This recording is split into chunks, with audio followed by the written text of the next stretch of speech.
We've collected large-scale survey data that shows that, individuals who access their emails during their leisure time are at greater risk of lower mental health. For those that work from home and maybe they've lost that separation between work and home life, how can we manage that a little better?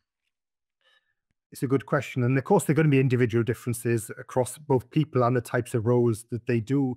But certainly that ability to switch off and disconnect. We've collected large scale survey data that shows that, individuals who access their emails during their leisure time are at greater risk of lower mental health. So that ability to disconnect and find time to rest and recover, I think, is important.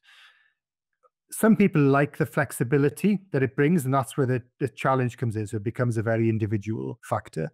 But I think in general, I mean, email is asynchronous. We treat it as it should be an immediate conversation, whereas it really is just a message that doesn't have to be responded to immediately. Interestingly, when we send more emails, we get more emails back. So it's one of those tasks that you can never get to the bottom of sometimes. We think that we clear our email inbox by sending an email, but then of course people will respond back. So having set times of the day where we pick up email would make sense. If you're dealing with email perhaps out of hours, it's possible to set up the email so you can write the email and send it, but it doesn't get delivered until the following day. So it means that you won't get a response back. There are lots of ways of handling that people can use, and it would differ across each individual. But I think the broad concept that you would want to find time to switch off and disconnect is something that we see coming through in our research.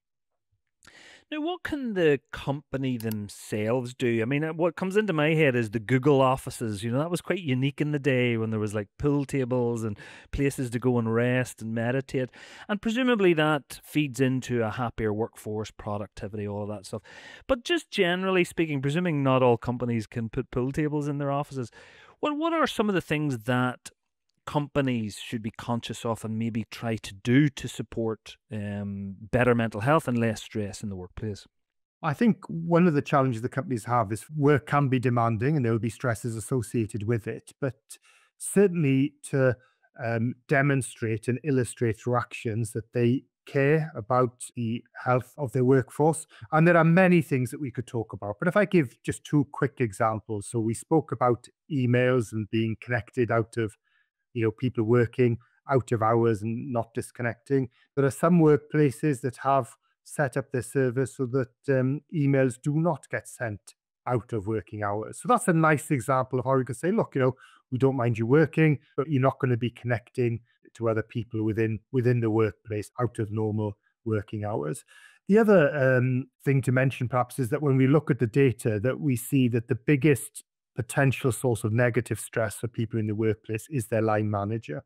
And that when they have a good line manager, they will tend to have a positive mental health and a positive psychological state about work. So putting in good training for line managers, good support for line managers to look after the people that they're managing, and to have in place robust systems for dealing with situations where that relationship is sort of not functioning as well as we'd like. And thinking back to the pathway, if we think about what's important, certainly not overburdening the staff in terms of the workplace demands they're faced with, but then giving them the skills and the autonomy, that sense of control to be able to manage where it's appropriate their work demands. So broadly ensuring then that they have the right skills to be able to do their job. We talked about confidence as being one of the big resources.